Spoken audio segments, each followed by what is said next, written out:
Hello friends, मैं संदीप अंबोरे फार्माजेनिक में आप सभी का फिर से स्वागत करता हूँ। आज का हमारा टॉपिक है डी फार्मेसी एग्जिट एग्जाम। इसके एग्जाम पैटर्न के बारे में आज हम डिस्कस करेंगे।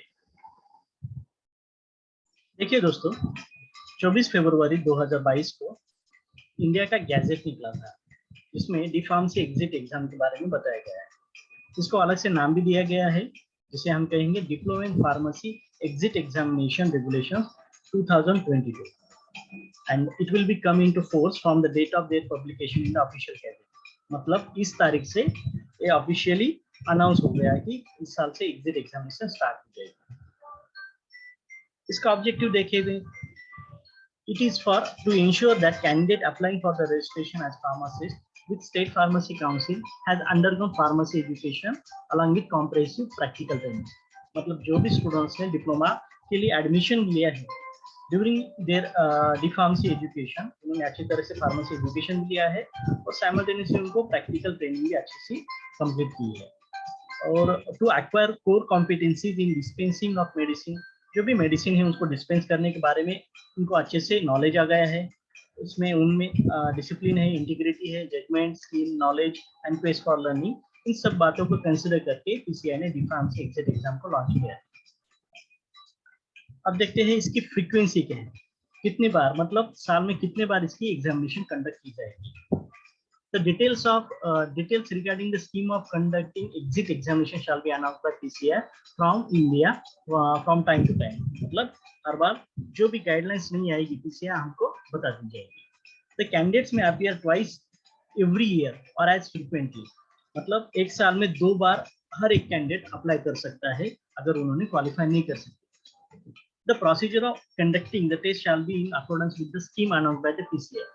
पीसीआई की गाइडलाइंस जो भी रहेगी उनके हिसाब से ही इस एग्जामिनेशन की प्रोसीजर कंडक्ट की जाएगी। The date of examination and examination centre will be allotted to the candidate by prescribed authority based on the availability of the examination center।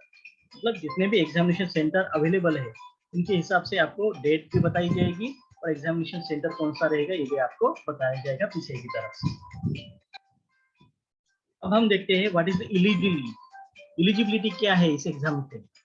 No person shall be registered as diploma in pharmacy exit examination candidate unless he has pass diploma in pharmacy. मतलब कोई भी student जिन्होंने अभी तक diploma pharmacy complete नहीं किया, मतलब first year के बच्चे इसको एलिजिबल ही नहीं है।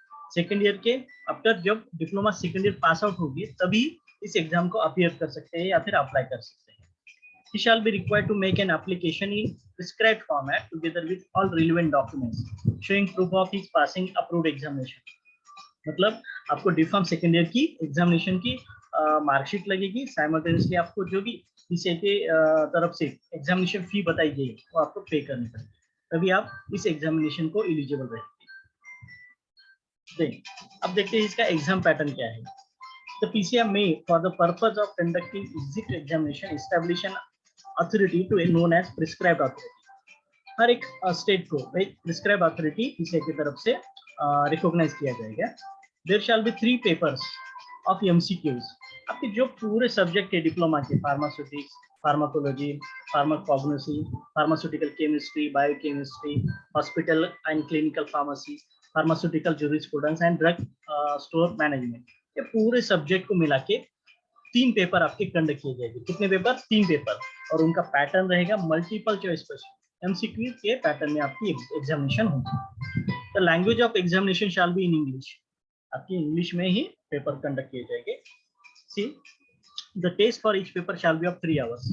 और जो 3 पेपर आपके होने वाले हैं, हर एक पेपर 3 घंटे का रहेगा, 3 आवर्स का रहेगा।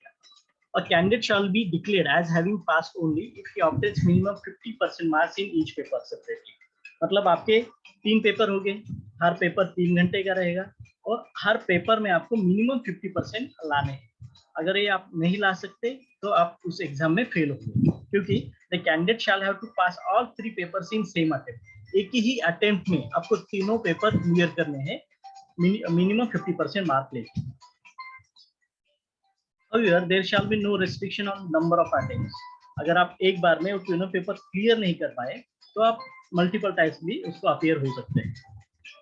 एग्जामिनेशन पास करने के बाद आपको पीसीआई की तरफ से certificate of eligibility for enrolment and practice will be provided. PCI की तरफ से आपको ये सर्टिफिकेट मिलेगा। ओके, देन उसके बाद रजिस्ट्रेशन के लिए आप जा सकते हैं। After having pass examination you are eligible for the registration as a pharmacist. और एप्लीकेशन किसको करना है आपको? Registrar of the state pharmacy council.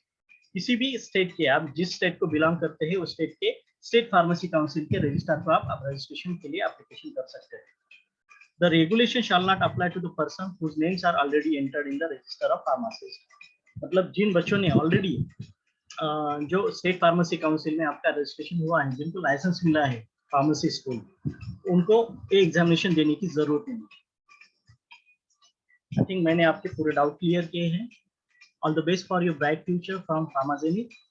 और इसके नेक्स्ट अपडेट के लिए इस चैनल फार्माजेनिक को आप सब्सक्राइब कर सकते हैं। Thank you.